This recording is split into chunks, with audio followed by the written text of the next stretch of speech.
Et un grand merci à Annick Lemoine, Marie-Astrid Pourchet et aux autres organisatrices et organisateurs pour m'avoir placé juste après la lecture que certains d'entre vous ont pu entendre.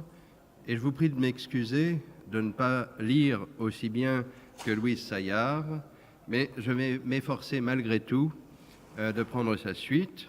Et puisque cette conférence s'intitule « La nuit remue », titre d'un texte et d'un recueil d'Henri Michaud paru en 1935, je vais commencer par le texte lui-même, « La nuit remue ». Tout à coup, le carreau dans la chambre paisible montre une tache. L'édredon a à ce moment un cri et un sursaut. Ensuite, le sang coule. Les draps s'humectent, tout se mouille. L'armoire s'ouvre violemment. Un mort en sort et s'abat. Certes, cela n'est pas réjouissant, mais c'est un plaisir que de frapper une belette. Bien, ensuite il faut la clouer sur un piano. Il le faut absolument. Après, on s'en va. On peut aussi la clouer sur un vase, mais c'est difficile. Le vase n'y résiste pas. C'est difficile, c'est dommage. Un battant accable l'autre et ne le lâche plus. La porte de l'armoire s'est refermée. On s'enfuit alors. On est des milliers à s'enfuir. De tous côtés, à la nage, on était donc si nombreux. Étoiles de corps blanc qui toujours rayonnent, rayonnent. Sous le plafond bas de ma petite chambre est ma nuit, gouffre profond. Précipité constamment à des milliers de mètres de profondeur, avec un abîme plusieurs fois aussi immense sous moi, je me retiens avec la plus grande difficulté aux aspérités, fourbu, machinal, sans contrôle, hésitant entre le dégoût et l'opiniâtreté. L'ascension fourmille se poursuit avec une lenteur interminable. Les aspérités de plus en plus infimes se lisent à peine sur la paroi perpendiculaire. Le gouffre, la nuit, la terreur s'unissent de plus en plus indissolublement. Alors, vous voyez dans ce texte qui virerait volontiers au cauchemar, même si finalement ce n'est pas un récit de rêve, c'est plutôt ce que Michaud, et on y reviendra, appelle des façons d'éveiller, puisqu'il distingue le rêve, le véritable rêve, le rêve de la nuit, le rêve endormi, et le rêve rêverie, celui auquel l'écrivain et le rêveur tout simplement, celui qui rêvasse, peut se livrer dans la journée. Alors vous me direz pourquoi lier d'emblée Michaud et Zawuki? Parce qu'ils se sont liés eux-mêmes et qu'ils sont restés très liés, intimement liés pendant tout le temps de la vie d'Henri Michaud. L'exposition que certains peut-être ont déjà vue au Musée d'Art moderne de la ville de Paris, nous l'avons intitulée « L'espace et silence ». C'est une phrase, c'est un vers d'Henri Michaud, d'un texte qu'il a écrit très tôt, en 49, fin 49. Il ne connaissait pas encore l'artiste. On lui a montré des lithographies que Zawuki venait de faire. Et il ne voulait pas les voir d'abord parce qu'il avait peur, lui qui connaissait bien la Chine, qui y était allé dès 1931 et qui en a rapporté ce texte fondamental « Un barbare en Asie ». Eh bien, Michaud d'abord avait peur de chinoiserie. C'est un mot que Zawuki utilise aussi pour désigner justement ce qu'il ne veut pas faire, ce qu'il ne voudrait pas qu'on croie qu'il fait. Et donc Henri Michaud se laisse faire finalement, il regarde ces lithographies et il est d'autant plus convaincu qu'il se décidera immédiatement à écrire un long texte qu'il publie plus tard en 1950 quand ils se sont rencontrés, le peintre et le poète. Michaud aussi était peintre, mais il était premièrement poète. Et cela s'appelle « Lecture par Henri Michaud de 8 lithographies de Zawuki ». Dans l'exposition et dans le catalogue qui l'accompagne, nous avons essayé justement d'établir ce dialogue, de rétablir, de restituer, un peu comme archéologiquement on essaye de comprendre comment des éléments se lient alors qu'on ne peut pas tous les décrypter.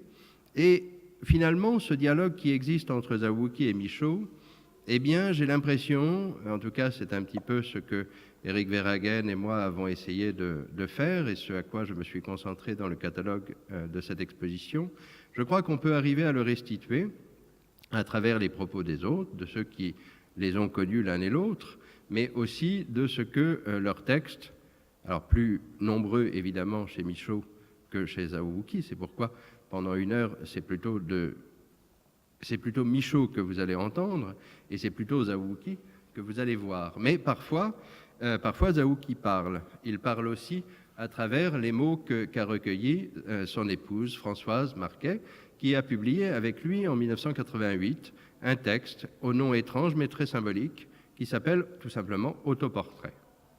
Et dans Autoportrait, vers la fin du livre, voici ce qu'on lit. Donc il s'agit de Zawuki. Ce que je sais aussi, c'est que j'aime de plus en plus peindre, que j'ai de plus en plus de choses à dire, avec l'incessante peur de me répéter. Je peins ma propre vie, mais je cherche aussi à peindre un espace invisible, celui du rêve, d'un lieu où l'on se sent toujours en harmonie, même dans des formes agitées de forces contraires. Alors vous voyez que entre le texte de Michaud de 35, La nuit remue, et celui-ci, eh bien, il y a bien cette idée de l'agitation, des formes agitées de forces contraires dont parle Zawuki, de cette question qui touche à la vie et au fait qu'il y a un rapport entre la vie et la peinture, de la même manière qu'il y a un rapport entre la vie, et ça on le sait bien, en tout cas depuis Freud et même avant, ce n'était un secret pour personne, un rapport entre ce qui vous arrive dans la journée et ce qui peut vous arriver de façon déformée, déplacée, etc., dans les aventures nocturnes. Et en même temps, puisqu'il nous faut revenir à nouveau à Michaud, eh bien, il y a une façon de décrypter le rêve qui n'est pas tout à fait celle que les psychanalystes ont entrepris de faire. Et c'est ce qu'il va s'efforcer de tenter en 1969 dans un livre au titre très significatif, « Façon d'endormi, façon d'éveiller ». Voici le premier paragraphe du premier chapitre, qui s'appelle « Le rideau des rêves ». Rêver étant endormi, est-ce avant tout voir des images et des scènes? Est-ce avoir affaire à du visible, de l'audible?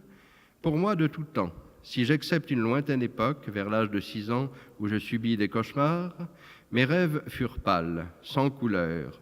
Je n'y voyais guère et n'y entendais pas grand-chose non plus. Rien qui visuellement méritât attention. À peu près rien de ce qui tombe dans les sens dits nobles ne revenait.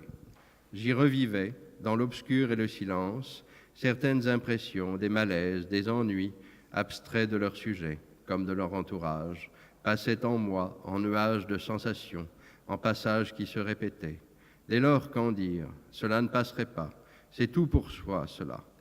Peut-être aussi avais-je déjà été marqué par les rêveries du jour, les rêveries de jour, et par leur répétition sans fin, où je me plaisais.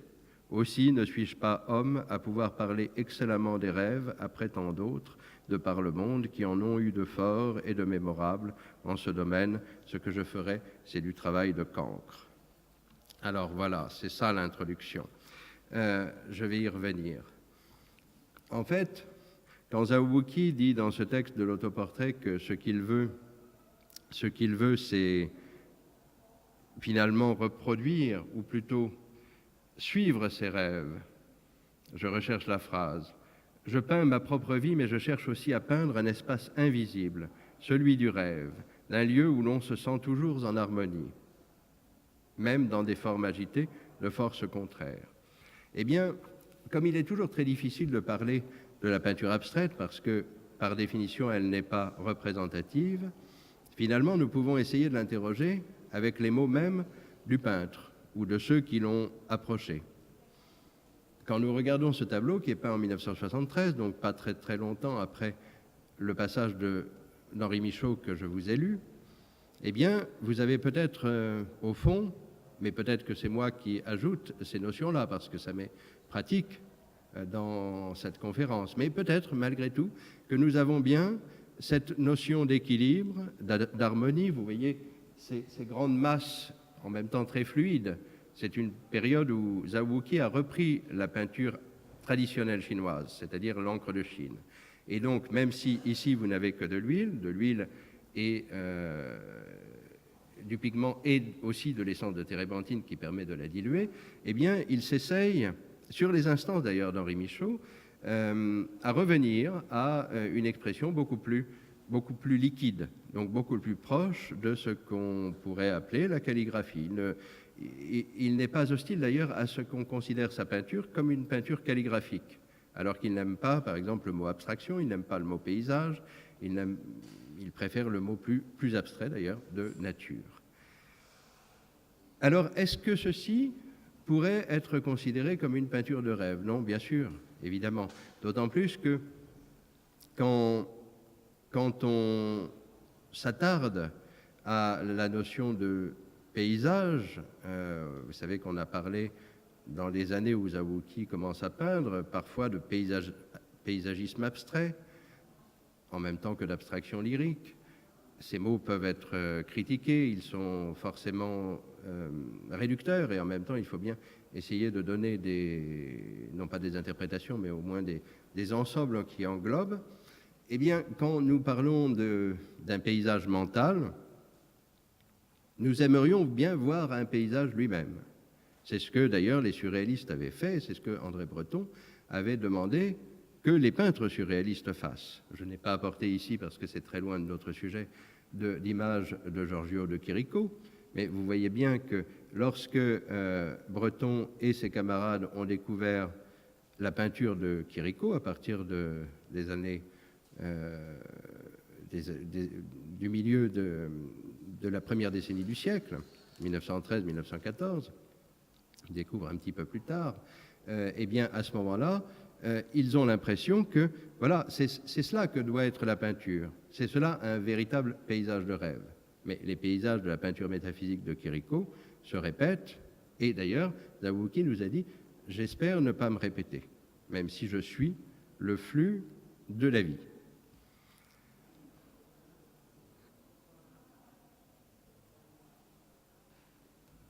Je vous en montre un qui ouvre l'exposition en 1956. Alors là non plus, vous n'avez pas de paysage, mais par contre, vous avez quelque chose qui est plus, disons, proche de la notion traditionnelle de l'horizon.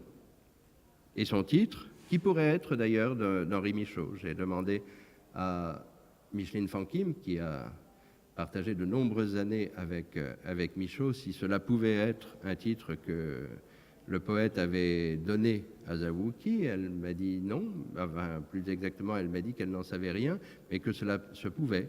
Et si cela ne se peut pas, si ce n'est pas le cas, eh bien, on peut voir dans le choix de ce titre, en 1956, sans aucun doute, ce passage de l'un à l'autre qui fait que certaines expressions soit sont empruntées par Zawuki à Michaux, c'est le titre « Nous deux » par exemple, soit correspondent à l'environnement, à l'ambiance de leur discussion. Alors, traverser des apparences, on voit bien ce que cela veut dire en 1956. Il s'agit de ce choix de l'abstraction qui ne se dit pas, plutôt que de dire « je deviens abstrait », ce que les critiques vont dire, eh bien lui dit « je traverse les apparences ». C'est un peu phénoménologique.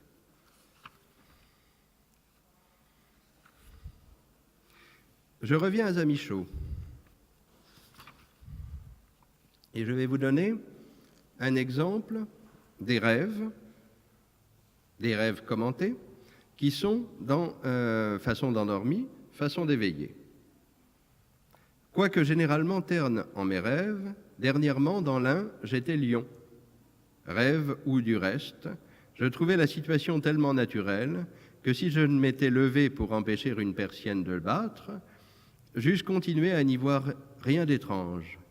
C'est en me levant, ou plutôt déjà levé, que je remarquais que la chambre, le pyjama, ma façon de progresser, le lit enfin, tout cela ne conduisait pas à lion, mais à homme.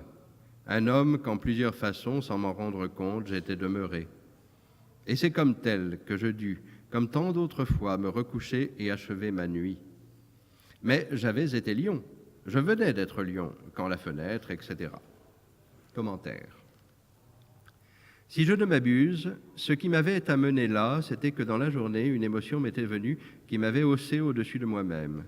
Après plusieurs timides tentatives, après m'être jugé incapable depuis 15 ans qu'on m'en demandait, j'avais réussi à faire une lithographie. Vous voyez que cette notion de lithographie qui est au point de départ de la relation entre Zawuki et Henri Michaud, eh bien, elle revient. D'ailleurs, il en fait à cette époque, c'est ce qu'il dit. Donc, après m'être jugé incapable depuis 15 ans qu'on m'en demandait, j'avais réussi à faire une lithographie, et deux, et plusieurs, et tout naturellement. Une sorte de tabou qui auparavant m'empêchait même d'essayer à nouveau venait de disparaître. Triomphe, j'avais réussi. La catégorie des lithographes, dont je faisais secrètement une sorte de club pour maître, eh bien, j'en étais à présent, ou presque. Un reste de prudence me montrait dans le rêve, tôt achevé, que je n'étais pas encore définitivement lion dans la catégorie. De lithographe à lion, je n'aurais peut-être pas passé si facilement si la veille, observant un collage fait par une femme peintre, je n'avais été frappé par une sorte de tête chevelue que j'appelais tête de lion, à quoi l'artiste, présente quelques minutes plus tard, avait répondu avec animation par cette plaisanterie inattendue que le lion, c'était moi. Alors, il y a deux choses à dire, il y a plein de choses à dire, mais il y a deux choses à dire de ce court passage. Et la première serait que quand Michaud commande ses rêves, il fait au fond comme tout commentateur, il se rapporte à un événement de la veille et il voit dans cet événement de la veille la réussite en matière de lithographie, le fait que cet artiste qu'il croise dans sans doute un vernissage d'exposition lui dit « Eh bien, le lion, c'est vous ». Voilà, tout cela fait partie de ce que Freud appellerait le matériel du rêve, les éléments qui, réassemblés dans le récit onirique, font partie de la poursuite des événements de la veille. Et en même temps, on voit que dans ce commentaire du rêve qu'il y a dans Façon d'endormir et Façon d'éveiller, eh bien, il y a beaucoup de références à la peinture, à l'art, pas uniquement à la littérature et à la poésie. Michaud, d'ailleurs, distingue très bien chacune de ces fonctions. D'ailleurs, quand il parle de lithographie, il ne dit pas simplement qu'il va faire quelque chose qui est une technique artistique, qui est une pratique parmi d'autres. Lui pratique, comme vous le savez, très souvent l'encre, un peu moins la peinture à l'huile, mais aussi, ou la gouache, et donc à chaque technique, son mot. Donc, il veut faire des lithographies, il dit que ce sont des lithographies. Il ne dit pas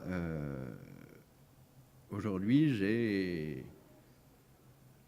j'ai fait des œuvres en général. Ce qui était important, c'était que c'était des lithographies. Et dans ce rapport au rêve, eh bien très souvent, dans ce texte, il y a des références au vécu des artistes, c'est-à-dire à ce quotidien de l'artiste qui ne fait pas que peindre dans son atelier. Zawuki disait beaucoup qu'il voulait non pas se recueillir, mais du moins qu'il voulait se retrouver quotidiennement face à la toile blanche, se battre avec elle. Quand il est invité en 1985 à revenir dans ce qui était son école à Hangzhou, en Chine du Sud, eh bien, il rencontre les artistes professeurs de différentes écoles d'art de toute la Chine qui ont été invités à cette rencontre avec lui, et il doit leur faire cours. Et il déteste ça. Et donc, dans le texte Autoportrait, Françoise Marquet était présente à l'ensemble de ces conférences, ou du moins, elle en donnait elle-même parallèlement, et ils ont pu échanger leurs impressions au cours du séjour. Lui finissait par dire à ses auditeurs, donc aux autres artistes, qui pouvaient avoir exactement le même âge que lui, qu'il ne pouvait pas leur expliquer ce que c'était que peindre, ni pourquoi on peint. D'autant plus qu'eux faisaient des choses très différentes. Ils essayaient en général de poursuivre ce à quoi lui était arrivé dans les années 30 ou 40, dialoguer avec Picasso, avec Matisse, et pas basculer, comme l'on dit, dans cette forme de non-représentation. Et il leur dit, au fond, voilà, ce qui compte pour moi, c'est de me retrouver dans l'espace blanc de l'atelier. Vous comprenez pourquoi j'ai choisi une peinture qui est presque un monochrome, presque sans couleur, presque blanche, même s'il y a du bleu, du gris. Évidemment, l'image numérique est assez mauvaise, bien que l'image de départ soit assez bonne. Mais vous pouvez en avoir une impression, et vous avez 6 mois pour aller la voir au Musée d'Art moderne. Voilà. J'arrête cette parenthèse pour vous inciter à aller voir, mais je reviens à ce que je disais. Et donc, cette fréquentation du blanc, cette fréquentation du silence, c'est ce qui compte pour lui. Et en même temps, quand on lit l'autoportrait, eh bien, on voit que dans ces années 50, 60, 70, après, justement, quand il écrit, ou plutôt quand Françoise écrit avec lui, ou écrit ses paroles, sa peinture a changé. Mais rétrospectivement, il parle de ces périodes, des décennies qui se sont écoulées comme d'années plutôt de tumulte, où il recherchait volontiers le bruit. Je me sentais à l'aise dans le tumulte des couleurs et l'enchevêtrement des traces fortement appuyées, comme barbouillées. Je n'avais pas encore découvert l'extrême difficulté de peindre le vide. J'étais plus attiré par la violence et le bruit que par le silence. Alors, si je vous cite cette phrase qui nous semble évidemment contradictoire avec le titre qu'on a choisi pour l'exposition, c'est que, au fond, elle correspond assez bien à cet autre titre que j'ai choisi pour la conférence, c'est-à-dire La nuit remue. L'idée de quelque chose de mouvant, de violent, d'un combat.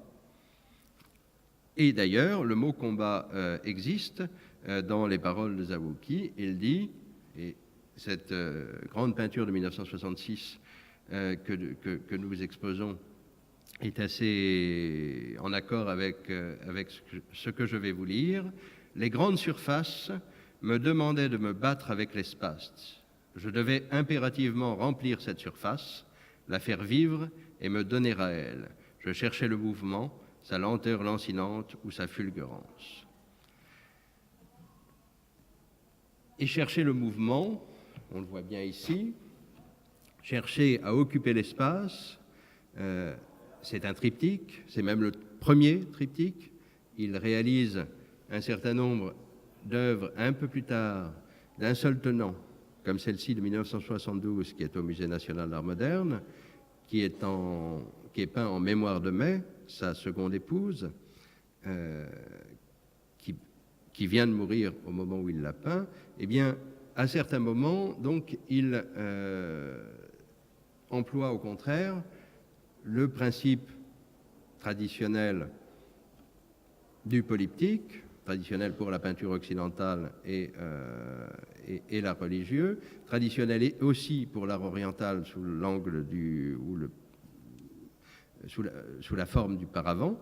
Et ces deux façons différentes de séparer un espace pictural, une toile en plusieurs morceaux, eh bien, c'est quelque chose qu'il va employer beaucoup et qui se développera à mesure qu'il se laissera emporter par cette vague, par ce goût de la grande surface.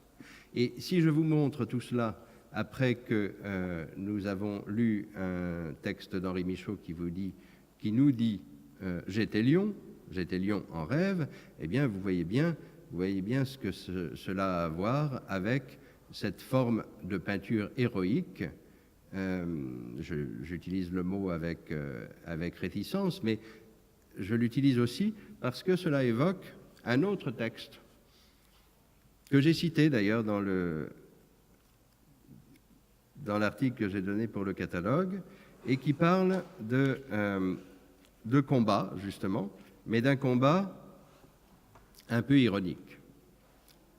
Alors là encore, ce n'est pas une image de rêve, ce n'est pas un récit de rêve, c'est plutôt ce que Michaud, un peu plus tard, appellera les rêves-rêveries, ceux qui sont pour lui donc des rêves diurnes et qui sont à la base de l'art. Cela s'appelle l'âge héroïque. Le géant Barabo, en jouant, arracha l'oreille de son frère Poumapi. Poumapi ne dit rien, mais comme par distraction, il serra le nez de Barabo et le nez fut emporté. Barabo, en réponse, se baissa, rompit les orteils de Poumapi et après avoir d'abord feint de vouloir jongler avec, les fit disparaître prestement derrière son dos. Poumapi fut surpris, mais il était trop fin joueur pour en rien marquer. Il fit au contraire celui que quelques orteils de moins ne privent pas.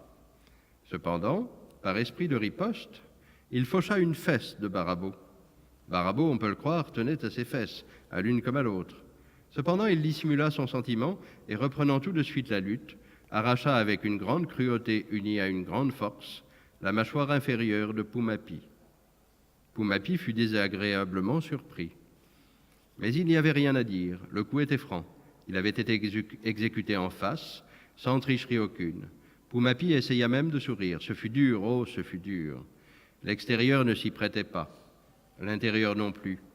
Il ne s'attarda donc pas à cet effort, mais suivant son idée, il reprit la lutte, visa le nombril, défonça l'abdomen, et par le trou entreprit d'introduire le pied même de Barabeau. Il parvint à tordre d'abord, puis à immobiliser dans la plaie, comme une borne. Barabeau se trouva surpris. Son équilibre sur une seule jambe, sans orteil, laissait bien à désirer, mais il n'en témoigna rien, fit celui qui est à l'aise, qui a des appuis partout et attendit. À ce moment, Poumapi, qui avait presque gagné, commit une grande faute. Il s'approcha. Alors, comme une flèche, Barabeau plongea, fut sur lui démit un bras, s'accrocha à l'autre, le démit pareillement et s'effondra d'une chute si savante sur le malchanceux Poumapi qu'il lui brisa les deux jambes.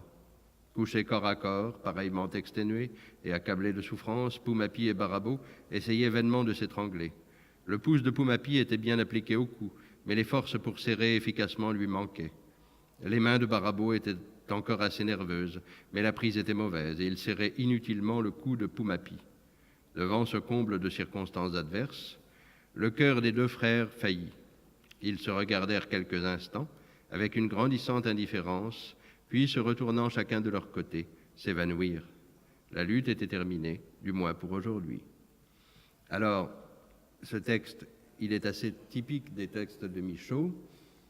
Il est contemporain d'ailleurs des récits du voyage en Grande Garabagne, donc qui emprunte le style de celui qui narre un récit mythique, une forme mythologique, quelque chose qu'un explorateur pourrait avoir rapporté d'un voyage au loin. On sent bien d'ailleurs des traces de lutte asiatique, sans qu'il soit dit plus clairement de quoi il s'agit, et de ce thème des frères ennemis si fréquent dans toutes les mythologies. Mais c'est aussi une façon de commenter de manière amusante et amusée l'héroïsme, justement, du lyrisme des peintures de Zawuki des années 60.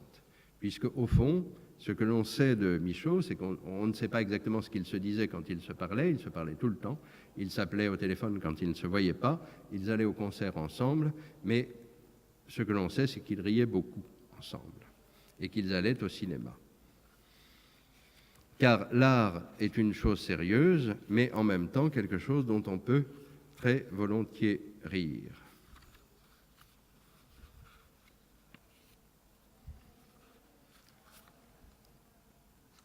Voici ce que Michau parle de son double nocturne, ce qu'il dit de son vieil envers de moi, alors envers de lui, l'envers de l'homme. Ce vieil envers de moi, qui des années passées retient de si médiocres bribes, que sait-il au juste de ma vie? Mes émotions, il les connaît, les reconnaît, les apparente à d'autres qu'il connaît comme un fœtus dans le ventre de la mère, la connaît sans l'avoir encore vue, en ayant ressenti les humeurs, mais fœtus ici qui ne deviendra jamais enfant au jour et adulte sur la terre. On lui dirait aigri parfois et revendicateur. Je reviens sur cette phrase, c'est très intéressant, me semble-t-il. Le rêve, le rêveur, ça n'est pas simplement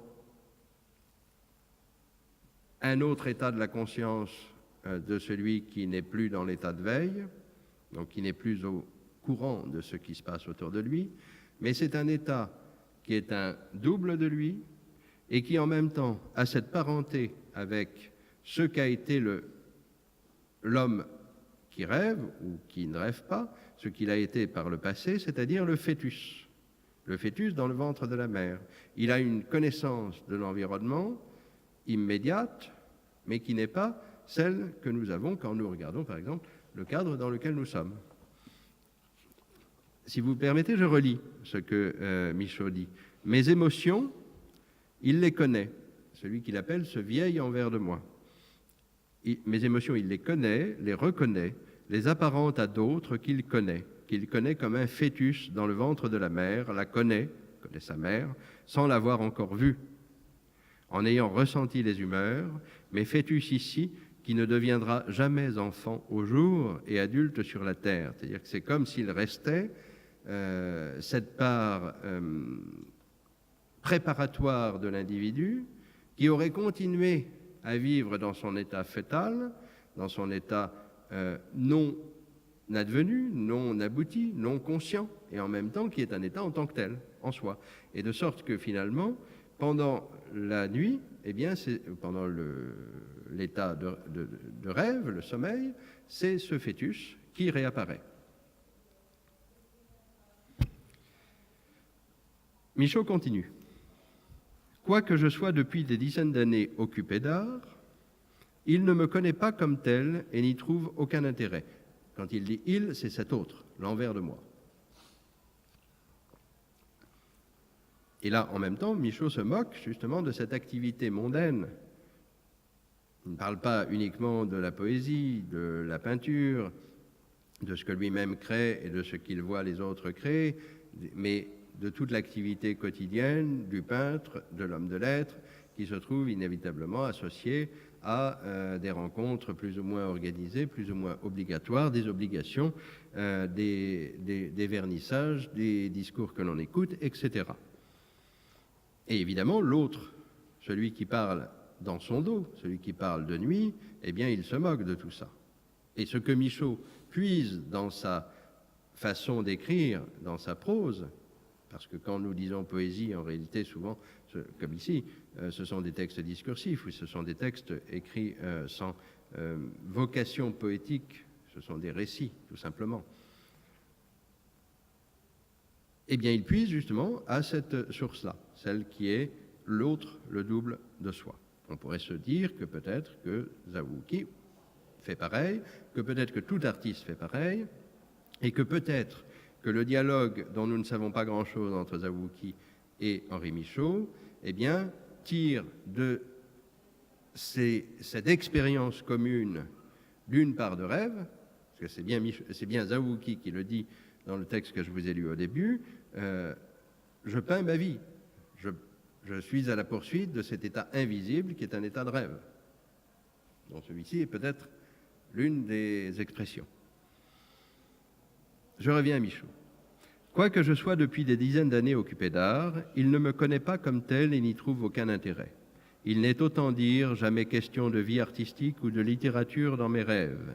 Si je suis de jour engagé avec ardeur dans une recherche aux grandes perspectives, avec déjà quelques épreuves à corriger d'urgence, à cette urgence ressentie en moi, il me voit, me revoit, me rendant à une gare, me pressant en direction d'un train que j'attraperai de justesse. Si des obstacles se présentent dans la création, qui refroidissent mon premier enthousiasme, eh bien lui, continuant à me suivre à sa façon, me voit à nouveau entrant dans un compartiment où il y a des courants d'air, la portière s'étant ouverte, ou la porte du couloir. Ce sera peut-être pareille image si pendant mon sommeil le chauffage s'est éteint. Ai-je des problèmes avec un traducteur? Lui, à nouveau, me voit en train, occupé cette fois à me chercher une place difficile à trouver, et une autre plus petite dans le filet pour mes pesantes valises qui n'entrent pas. Lorsque je reviens, tout excité d'une journée qui m'a exalté, après avoir fait une découverte ou au moins une trouvaille, ou au moins l'avoir cru, eh bien, la nuit venue, pour lui, je serai encore dans le train. C'est ainsi qu'il voit mes progrès, avec des accents, des guillemets. C'est ainsi qu'il voit mes progrès, le point, dans un train, mais cette fois à l'aise, de la place libre devant et à côté de moi, et le convoi roulant à vive allure. Avec le train, par le train, dans le train, il me comprend, toujours ce double, me suivant comme il peut, mais le faire sortir de son maudit vulgaire matériel d'expression, pas question. Et donc ce que dit Henri Michaud ici, c'est que justement cette expression du rêve, en tout cas pour lui, il dit que d'autres rêvent des choses bien plus merveilleuses que lui, cette expression est médiocre, qu'elle utilise des images banales, le train, trouver sa place, mettre sa valise dans le filet, et alors que d'autres sont capables d'avoir un horizon élargi quand ils rêvent. Et probablement que pour lui, la peinture de Zawuki est une des expressions de ce que cela peut être que cet horizon du rêveur, mais d'un rêveur qui n'est pas nocturne, puisque bien entendu, le peintre, quand il fait cela, il n'est pas somnambule, il est tout à fait éveillé. Et dans ce commentaire croisé entre la peinture et les images de l'art, eh bien, il y a à plusieurs reprises, Henri Michaud revient. Et il va nous dire justement dans ce texte un peu plus loin, toujours de façon d'endormi, façon d'éveiller, ce que c'est que le rêve nocturne, sa différence avec le rêve diurne, la rêverie, et la parenté des deux avec la création, qu'elle soit littéraire ou artistique, c'est-à-dire picturale en l'occurrence. Cependant, depuis que je me mets à chercher, à retenir et à examiner mes rêves, ils changent. Puisqu'en fait, ce texte est aussi lié à un examen plus attentif que Michaud fait de ses rêves, dans la suite de ce qu'il avait fait avec des méthodes de transformation de la conscience en utilisant des psychotropes. Et vous savez en particulier l'importance de la mescaline dans sa création. Alors, il n'en est plus question, il le dit d'ailleurs dans ce texte, tout cela c'était il y a une dizaine d'années, mais il va commenter ses rêves avec la même méthode qu'il avait utilisée quand il employait ou l'éther, à l'époque de la nuit remue, dans les années 30, ou la mescaline, ou d'autres drogues. Je reviens. Cependant, depuis que je me mets à chercher, à retenir et à examiner mes rêves, ils changent. Ils reviennent plus variés, plus intéressants, plus proches. Parfois tout proches et comme me répondant, parfois plus beaux aussi. Dès qu'à nouveau je m'en désintéresse, ils retombent dans leur grisaille, comme s'ils n'existaient guère que dans la mesure où ils réussissent à attirer mon attention. Vous voyez d'ailleurs, entre le commentaire du rêve qui est soit gris, soit médiocre, et le rêve beau dont on se remémore avec plaisir les images, la notion de couleur apparaît énormément. C'est un lieu commun que de dire qu'un peintre, évidemment, s'attache aussi à cela. Cependant, malgré tout, dans cette œuvre de 72, eh bien, la couleur, même si elle correspond dans la vie du peintre, et le peintre avoue qu'il peint en fonction aussi de sa vie, à des événements tragiques, eh bien, nous ne pouvons pas voir complètement cette peinture comme telle. Et d'ailleurs, si nous ne savons absolument rien de sa vie, si nous ne connaissons pas l'histoire de sa deuxième femme et de sa mort en 72, eh bien, nous pouvons voir cela, au contraire, comme un paysage, justement, comme un paysage tout à fait harmonieux. J'en profite d'ailleurs pour vous montrer, dans le champ de l'abstraction, des paysages réels. Ils ne sont pas de Zawuki, ils sont de Manessier. Et Alfred Manessier, qui était l'aîné de Zawuki, était d'une part très intéressé par sa peinture. Il s'est montré très bienveillant dès leur première rencontre. Et là, quand il fait cela, eh bien, au fond, on est à la fin des années 50, on voit bien une parenté avec un art qui est celui d'où vient Zawuki, d'un art, on ne va pas dire chinois, qu'on va dire oriental en général, c'est de l'encre. C'est de l'encre et pourtant c'est du paysage. Et c'est du paysage purement linéaire. Là, nous serions encore plus abstraits, et pourtant, toute cette série s'appelle Montagne près d'Aupes, donc avec un lieu bien défini, une zone géographique, le midi de la France, clairement citée, et des images qui pourtant nous paraissent parfaitement éloignés de ce que serait pour nous un paysage au sens strict.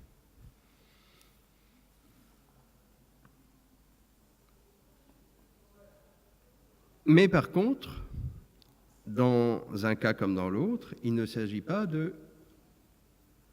d'une ambiance terne, médiocre, celle du rêve. Au contraire, il y a quelque chose qui est presque héroïque, comme nous le voyions tout à l'heure, et dans les textes et dans la peinture de Zawuki. Vous voyez, ici, un peu plus tard ou un peu plus tard que les dessins de Manissier que je vous ai montrés, un peu plus tôt que la peinture orange avec de grandes lignes noires qui était en mémoire de son épouse May. Ici, c'est un autre hommage au musicien Edgar Varèse, au compositeur qu'il découvre, qu'il connaît à partir de 1954, juste avant que celui-ci donne au Théâtre des Champs-Élysées sa grande pièce qui utilise à la fois des instruments et de la musique utilisant des procédés électroniques, Désert. Or, Désert, c'est clairement un titre descriptif, un titre qui est censé rendre compte de la découverte ou de la perception d'un certain état géographique, le désert. Et pourtant, Pierre Boulez, quand il commente cette œuvre de Varèse, dit n'y cherchez aucun désert. La question n'est pas là. Au contraire, c'est une représentation mentale, c'est si l'on veut un paysage mental, mais ce n'est pas du désert. Et le concert a eu lieu en 1954. Ce tableau est de 1964, il est conservé au musée cantonal de Lausanne et exposé dans notre exposition. Et on voit bien, certainement, à quel point il renvoie à une expérience qui est celle de la musique, avec des variations qui sont marquées là par des traits assez impétueux, presque une impression de fouillis, alors qu'en réalité, tout ça est extrêmement construit. Et on peut dire d'ailleurs qu'en 1964, quand Zawuki peint cela, il est en pleine possession de ses moyens, de ses nouveaux moyens, de cette manière abstraite qu'il a tout simplement inventée, qu'il n'a pas choisie, qu'il n'a pas emprunté à d'autres. J'ai montré des dessins de Manessier, ils se connaissent, ils s'apprécient, ils regardent ce que l'un et l'autre font, mais la manière de Zawuki est totalement personnelle. Et par ailleurs, elle emprunte aussi à ce qu'était sa pratique de la calligraphie. Et il y a une forme d'affirmation presque héroïque, effectivement, dans ce moment-là, quelque chose qui est très loin de ces rêves que Henri Michaud appelle médiocres, gris, et dans lesquels il lui arrive toujours des mésaventures dont finalement il ne sort pas forcément grandi quand il les raconte. Mais il prend beaucoup de plaisir à nous raconter et à se remémorer ces scènes un peu inutiles de sa part de rêve nocturne. Donc l'artiste, voilà ce qu'il fait. Et s'il fait cela, eh bien c'est peut-être grâce à sa capacité imaginative, sa possibilité de synthétiser plus grande que celle que quelqu'un qui ne pratiquerait pas l'expression picturale, les arts visuels produiraient. C'est peut-être un équivalent de ce qu'un compositeur peut produire. En tout cas, c'est ce que Zawuki essaye de faire. Il essaye de donner en hommage à son ami Varèse quelque chose qui soit en rapport, qui soit au niveau de ce qu'a été la découverte et la perception de son œuvre musicale.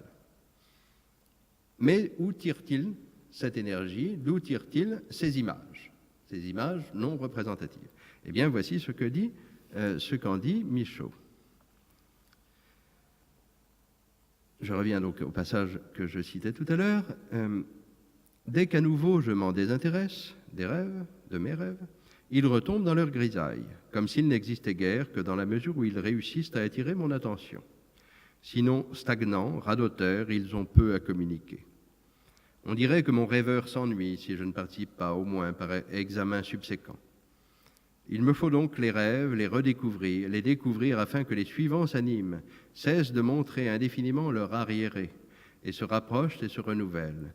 Peut-être faut-il accepter de partager sa vie avec l'homme de nuit, ce double, et ne pas la vivre en le tenant en dehors. Peut-être. À présent, il me semble par moments parallèle à moi. Me rejoignant, non pas. Il peut plaquer un accord, vous voyez, la musique à nouveau, cet accompagnateur. Plus, c'est douteux. Jusqu'où cela va-t-il aller? Malgré ces récents rapprochements, il m'en coûte souvent de revenir aux rêves. Je dois périodiquement faire effort pour m'y intéresser. Nos rapports redeviennent mauvais.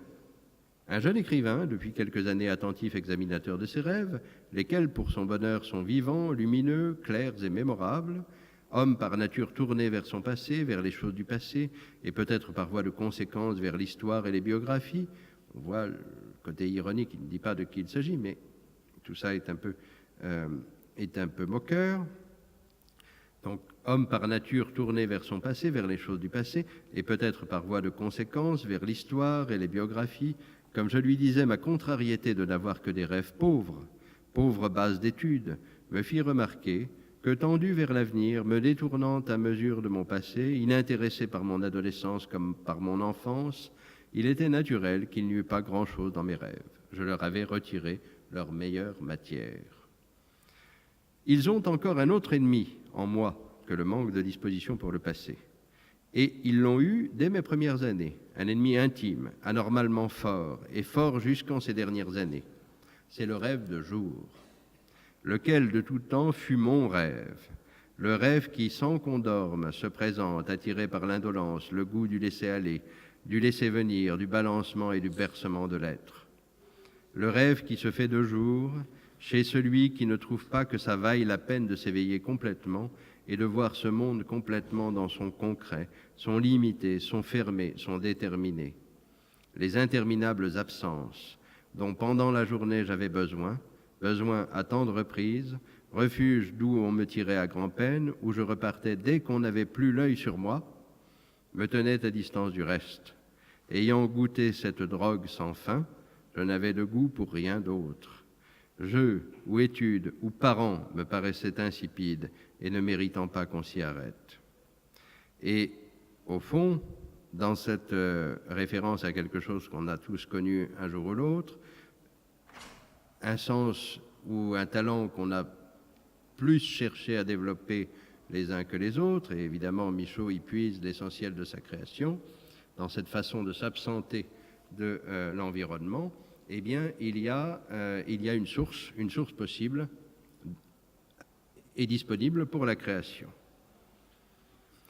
Vaste, varié, repris 100 fois, tantôt avec la paix d'un lac, on arrive au paysage, tantôt animé, excité, dynamisé, bouillonnant de vie, mais changeant rêve de jour, s'adaptait souplement à mes besoins. Je m'y démenais en actes imaginaires, vous voyez, le retour de l'héroïsme, je m'y adonnais. J'y vivais, attrapant adversaire et le rêve lui-même à bras le corps. Combat à nouveau. Je m'y abandonnais, y vivais, magnifiant, il est vrai, plus que moi-même magnifique. À ma manière, il me satisfaisait, utilisait mes trop-pleins et aussi convenablement transfigurait mes manques. Dès lors, quelle nécessité de rêve de nuit? Il ne leur restait rien à faire. Voilà pourquoi je boudais les rêves de nuit. Ces parents pauvres, ainsi m'apparaissait-il, avec lesquels on est obligatoirement passif, qu'on ne peut manier, où l'on ne peut choisir, lutter, intervenir, modifier et indéfiniment reprendre et remodifier, où l'on ne peut jouir des retours en force, les précieux retours en force des rêveries. Le rythme opposé à l'apathie, les courses opposées à la paralysie, la féerie opposée au cauchemar. Au lieu d'un ego malmené, dénigré, amoindri, un ego comblé, un tonus réglable, des émotions de toutes sortes, provoquées, poussées à fond, insensées, des êtres immenses, aux prérogatives inouïes, aux pouvoirs illimités, aux attributs singuliers. Je n'allais pas échanger cela pour des rêves de nuit. Le soir, avant ma nuit, je faisais mes rêves, ou aussitôt après, profitant de la langueur restante et des lieux encore indéfinis. Cependant, exaltants, fascinants et collaborants comme ils sont, les rêves éveillés, on peut les gâcher, et on n'a pas manqué de le faire, précisément pour la raison qu'ils se prêtent si aisément, selon leur pente naturelle, à l'accomplissement des désirs. Et les désirs, même libérés, ne sont pas tous surhumains, et les surhumains ne sont pas tous au-dessus du dérisoire. Ce qu'un remarquable analyste et interprétateur crut découvrir dans certains rêves de nuit, et avec astuce s'ingénia à prouver sans y arriver de façon parfaitement convaincante, à savoir que tous ils montrent l'accomplissement de désirs, apparaît évident et sans détour dans les rêves sans sommeil, chez ceux qui savent rêver, qui ont nature rêveuse. Elle n'y est jamais absente, l'opération d'autosatisfaction. Alors, outre le fait qu'on comprend que dans la capacité que Michaud partage avec un peintre, avec son ami Zawuki, de visualiser et de parvenir à cette projection d'image qui apporte une satisfaction, une capacité d'autosatisfaction, comme il dit, évidemment, il fait là une critique du freudisme et de l'idée que systématiquement, idée d'ailleurs que Freud critique lui-même dans sa science des rêves, mais malgré tout affirme, l'idée que le rêve serait là uniquement ou principalement pour accomplir, en l'absence de la situation réelle, la réussite, la réalisation du désir qui a suscité frustration et donc projection dans le récit du rêve. Et je termine avec Michaud. Car il nous faut, pardon si c'est long, si la citation est longue, mais il nous faut aller jusqu'au bout de ce court texte. Et après, je vous laisserai me poser des questions si vous voulez. D'une façon sûre, par des voies peu dissimulées, le cheminement vers la réalisation des triomphes se continue, avalant en chemin les terreurs, les manques, les infériorités, les échecs, les épousant, les épuisant, les dépassant dans une catharsis de prodige. Les combats, la vaillance, l'ardeur, l'exaltation, l'enthousiasme, la coopération dans l'affliction et le drame, comme dans la joie et le triomphe, si présents dans les rêves d'éveillés, manquent tellement dans les rêves d'endormis qu'ils font souvent paraître ceux-ci, les cauchemars exceptés, des sortes de nature morte. Appuyés sur la longueur de temps, sur l'indolence, la complaisance saturée du besoin d'émerveillement, les rêveries, quoique échafaudés sur de l'inaccompli, vont aux extrêmes, aux châteaux les plus élevés, les plus magiques. Des merveilles du rêve de jour, les contes pour enfants et aussi les contes de fées en font connaître quelque chose, mais avec les défauts de ces rêves-là. À travers, il est vrai, dangers et traquenards et abîmes, des épisodes naissent trop souvent d'une fadeur écœurante, créée par l'amour de la récompense, par le goût insupportablement primaire d'être admiré, d'être aimé, d'être reconnu, d'être célébré, d'être premier. Malgré leur merveilleux, la niaiserie d'envie si naïvement satisfaite gêne et arrête. Loin de ces facilités, le rêve de nuit résiste. Toujours là pour ravaler l'éternel idéaliste. Il semble qu'il était particulièrement fait avec son contenu suspect pour introduire dans ce siècle l'impudence et l'impudeur qui l'attendaient. Son inattendu, ses formes barbares, ses tableaux, au premier abord absurdes, devaient aussi trouver place dans l'art. Le moment était venu. Que j'y revienne moi-même quelques jours, m'y prenant autrement, d'une nouvelle façon, épiant ce qui, quoi qu'en image, jamais définitivement n'est découvert. Voilà, j'espère que dans ce dialogue, parfois un peu complexe, parfois peut-être un peu tiré au-delà de ce que l'histoire de l'art pourrait le faire, eh bien, nous nous sommes laissés aller à un peu de littérature, et c'est sans doute aussi un moyen d'expliquer Zawuki et le rêve. Merci.